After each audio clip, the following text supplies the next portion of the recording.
Cortó con una tijerita el clítoris de la bebé y le empezó a salir un chorro de sangre. El silencioso problema de la mutilación genital femenina en Colombia. Le voy a contar una historia del cañón de Garrapatas, me dice Laura. La historia comienza al nacer una niña, el octavo bebé de una madre del mismo resguardo que Laura, una indígena en Vera de Colombia. Ella vio lo que hacían las parteras, explica, no quiso estar jodiendo a las parteras y solita lo hizo. Cortó con una tijerita el clítoris de la bebé y como que se le traspasó y le empezó a salir un chorro de sangre. En su desesperación, recuerda Laura, la mujer no le contó a su esposo lo que había hecho, le dijo que la pequeña había nacido enferma.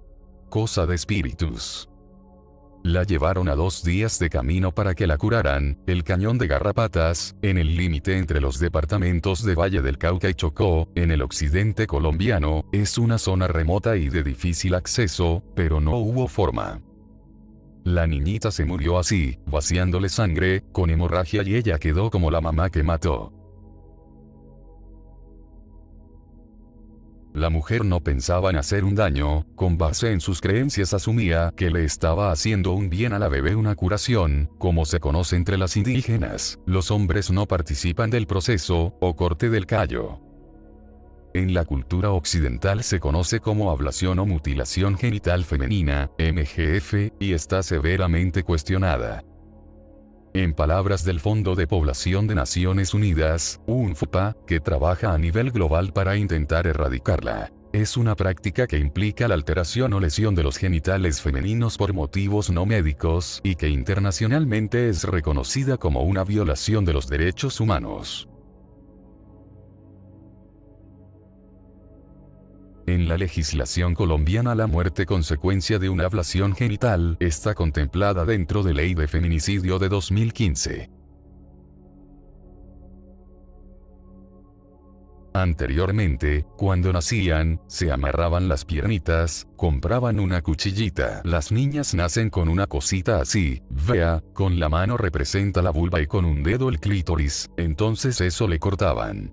Uno hoy en día no puede hacer eso porque lo llevan a la cárcel. Así habla, sin ocultar su temor, Irene Guasiruma, una mayora, anciana, del resguardo Guasiruma, en Valle del Cauca.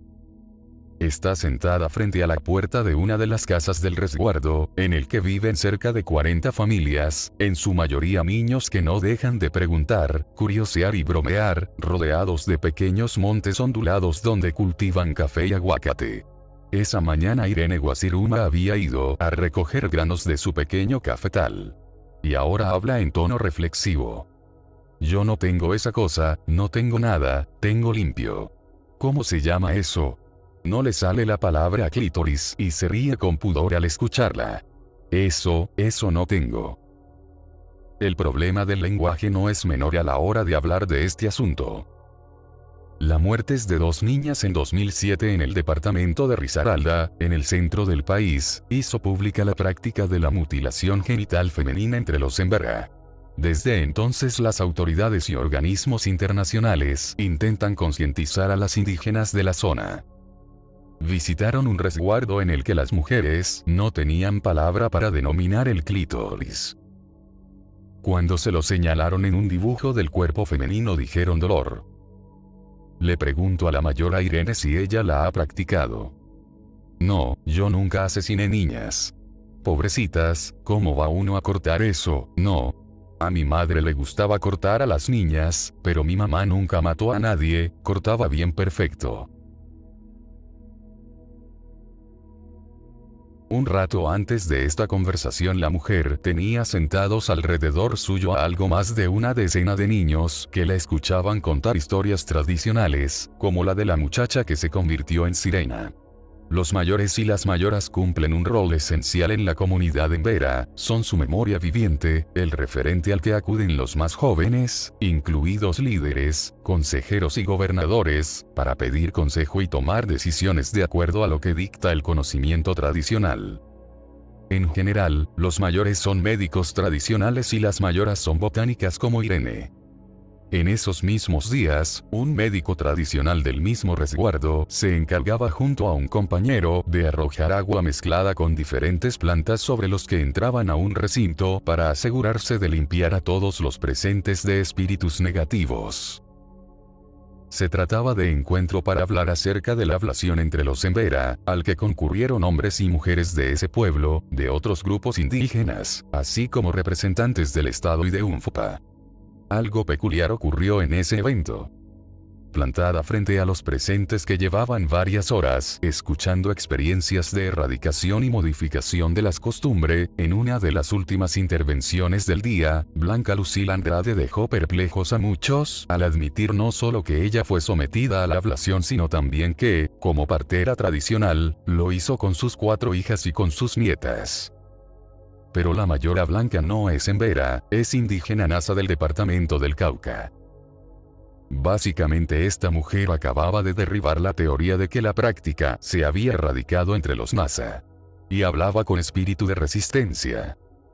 Después de su presentación, pequeñita y fuerte, elegante en sus ropas tradicionales y sombrero, me contó: yo ahora cuando me dice la familia que lo haga, lo hago. Pero si me dicen que no lo haga, yo no lo hago. A mí como, cosa rara, nunca me han sangrado. Pero es una práctica nociva, le advirtieron. Y ella preguntó qué quería decir nociva. Le respondieron que quiere decir algo malo. Yo me quedé muy sorprendida. Claramente, la práctica no ha cesado, ni entre los nasa, ni entre los Embera. Recientemente se reportaron 2 casos de niñas Embera en el departamento de Valle del Cauca que presentaban infecciones generadas por mutilación.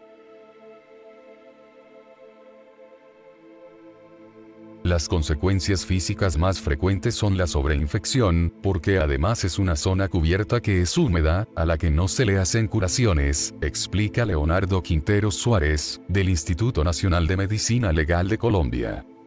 Lo otro es que puede producir sangrados prolongados en el tiempo, que llevan a una pérdida masiva de sangre y la muerte.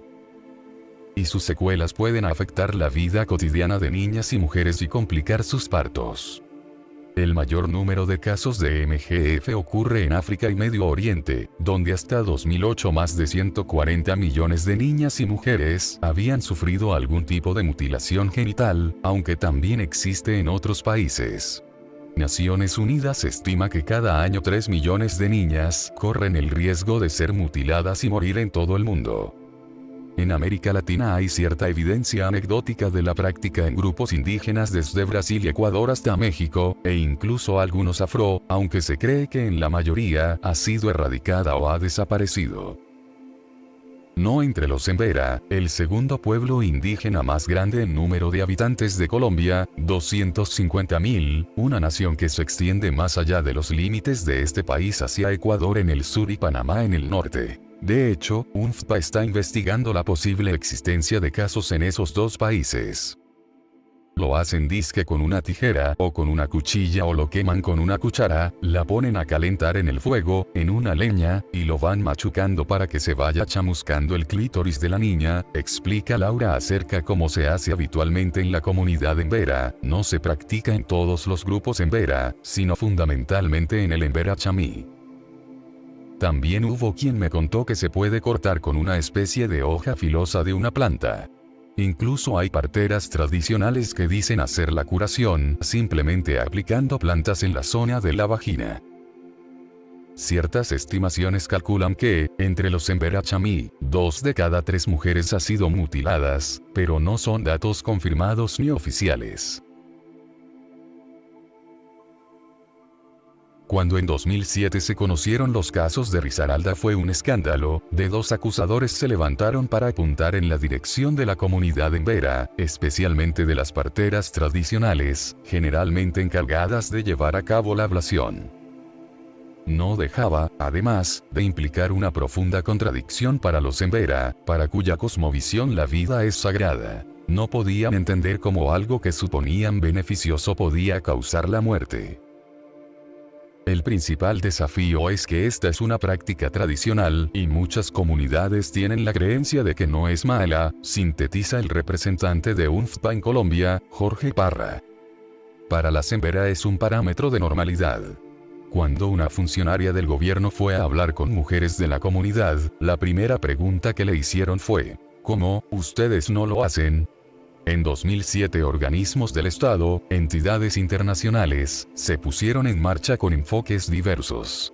Se pensó incluso en quitarle a sus madres las niñas que hubieran sido sometidas a la ablación y entregarlas a Bienestar Familiar, la entidad encargada de velar por los menores.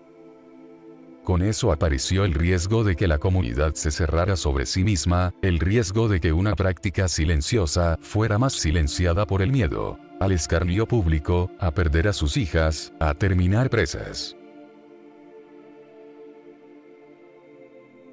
Hay varias explicaciones de por qué los Embera y los Nasa practican la mutilación femenina, pero fundamentalmente se cree que con ella se puede limitar el deseo de la mujer de estar con otros hombres que no sean su marido. Así, se la vuelve una mujer que será aceptada por el hombre que se convierta en su esposo, explica Irene Guasiruma. Por eso anteriormente cortaban esa cosita, porque si la mujer no tiene eso, no tiene nada de arrecha, excitada sexualmente. Pero luego ella misma asegura: pura mentira, hasta cuando tiene eso cortado también busca otro marido, se cambia. Entre los Embera existe además la creencia de que el clítoris puede crecer y convertirse en un pene. Tanto que cuando los responsables del hospital de Mistrato, en Risaralda, comenzaron a trabajar con la comunidad después de los casos de ablación que se difundieron en 2007, para demostrar que eso no ocurría, una enfermera reunió a un grupo de parteras Embera, las metió en un cuarto, se desnudó y les mostró su propio clítoris a modo de evidencia. Sobre el origen de la práctica hay tres versiones, de acuerdo con el historiador Víctor Zuloaga Gómez, quien se ha dedicado a estudiar por años a los Embera. Por un lado está la idea de que se trata de una práctica ancestral de la comunidad, por el otro que fue introducido por un grupo de monjas a principios del siglo XX y, finalmente, que fue algo que los indígenas adoptaron de esclavos negros musulmanes provenientes de Malí en torno al siglo XVIII. Zuloaga Gómez está convencido de que esto último fue lo que ocurrió. Es una teoría bastante consistente, cree Esmeralda Ruiz, consultora de UNFPA en temas de ablación. Que sea así es fundamental si se quiere erradicar la práctica, porque implicaría que no se trata de una costumbre originaria del pueblo Embera, sino algo introducido. Si ellas, las parteras tradicionales, creen que es de la cultura se van a aferrar, pero si entienden que no es de la cultura van a decir entonces lo puedo dejar y no pasa nada, dice Ruiz. ¿Y qué creen? Depende de la zona en la que vivan, de su edad, de cuán arraigada tengan la convicción de que se trata de una práctica tradicional y benigna o no. Para Laura, por ejemplo, las cosas siempre fueron muy claras. Yo nunca he estado de acuerdo. Yo siempre he hablado con las compañeras que eso no es vida, que eso es una tortura. Que así como Caraví, Dios, la Madre Tierra, nos manda a este mundo, así mismo tenemos que aceptarnos. Pero ocurre que Laura no es originaria del Cañón de Garrapatas, donde todavía la mutilación está muy arraigada. Ella y su madre llegaron allí desde un resguardo de otra parte del país, en Cristianía, Antioquia. Tuve 5 niñas. Mi mamá me dijo: cuidadito, si vas a tener una niña, tienes que estar mirándola, porque si no le pueden hacer algo. Entonces yo lo primero que le dije a la partera es: ay, no le van a hacer ninguna cosa porque ella es una niña. Es que el resguardo de Cristianía tiene una peculiaridad. Allí, en algún momento, el tradicional liderazgo masculino fue ocupado por las mujeres, y ellas decidieron poner fin a la ablación. Pero el proceso no es igual para todos los Embera, a pesar de que la ONIC, Organización Nacional Indígena de Colombia, se ha comprometido a trabajar para erradicarla y, en principio, en 2010 los Embera Chamí prohibieron la práctica. En Mistrato, Risaralda, el proceso está más avanzado. En el Valle del Cauca la discusión es más incipiente. Alberto Guasiruma, consejero mayor de la Organización Regional Indígena del Valle del Cauca, Orivac, y líder del resguardo en el que vive Irene, su tía, explica que en este momento están discutiendo si es una práctica que se debe abandonar o mantener y que hay posiciones de uno y otro lado. Y le pide al Estado colombiano que las intervenciones que se hagan sean en base a reflexiones internas de la propia comunidad. Es un tema que requiere de mucha reflexión, porque no es una decisión fácil de tomar. Creo que no es una decisión de las autoridades, sino de la comunidad en su conjunto, y la última palabra la tienen los mayores y las mayoras. Es un tema mucho más de las mujeres, de cómo ellas se sientan mejor. Aunque los hombres de las comunidades han sido criticados por desentenderse del asunto de la ablación genital, argumentando ignorancia y señalando que es cosa de mujeres, ahora algunos ya lo hablan, como Alberto Guasiruma. Esmeralda Ruiz cree que se da un elemento positivo de fortalecimiento de la mujer dentro de las comunidades, cuando los hombres se hacen a un lado. Si las mujeres tienen voz, ellas también pueden hacer las propuestas. La mujer en Vera que ya entendió, que va a su comunidad y hace su propio proceso, yo creo que eso es un grado importante de avance. Es el caso de Laura y otras mujeres en diferentes comunidades, desde el Cañón de Garrapatas hasta Risaralda. Ante este debate que se está dando al interior del pueblo en Vera en torno a la ablación, Leonardo Quintero Suárez, de Medicina Legal, ensaya una reflexión. Participé en una necropsia de una mujer que murió en Bogotá por infiltración de biopolímeros, para aumentar el tamaño de los glúteos. Las mujeres lo realizan para mejorar su capital de oferta en el mercado de la sexualidad y el amor. Es una exigencia social, no tiene un fin médico y se le genera un daño que va de la muerte hasta procesos inflamatorios menores en la región donde se aplica, que son muy parecidos a las consecuencias físicas y de la salud de las mujeres que son víctimas de la ablación. Quintero Suárez da este ejemplo, salvando las distancias, como forma de explicar por qué es complejo erradicar prácticas de estas características. Es más, dice, ellos nos llevan ventaja, porque nosotros ni siquiera nos hemos planteado que tenemos un problema. Mujeres como Irene, que sí fue mutilada pero hoy lo considera nocivo, Laura, que se opone abiertamente al igual que su propia madre, y otras son prueba de eso. Así como la hermana de Alberto, Amanda Guasiruma y su mamá, a quienes visité en su casa del resguardo Guasiruma. Su madre nos escuchaba desde el fondo, desde la cocina, donde preparaba la comida. Pregunté si podía hablar con ella, pero la mujer, de una generación diferente a la de su hija, prefirió el silencio. Ambas son parteras tradicionales. Allí Amanda habló sin pudor y sin eufemismos acerca de la mutilación y de lo difícil que es el proceso de erradicación. Dio como ejemplo su trabajo con una mayora que ya ha muerto. Ella decía que no, que las abuelas y las bisabuelas lo hacían y que ella no se murió porque le hicieran eso. Ella era muy allegada a mí. Con folletos, con dibujos, le intentaba dar a entender que lo que ella hacía era malo. Poco a poco fue entendiendo. Tardó 4 o 5 años para entenderlo. Pero lo hizo. No es su nombre real.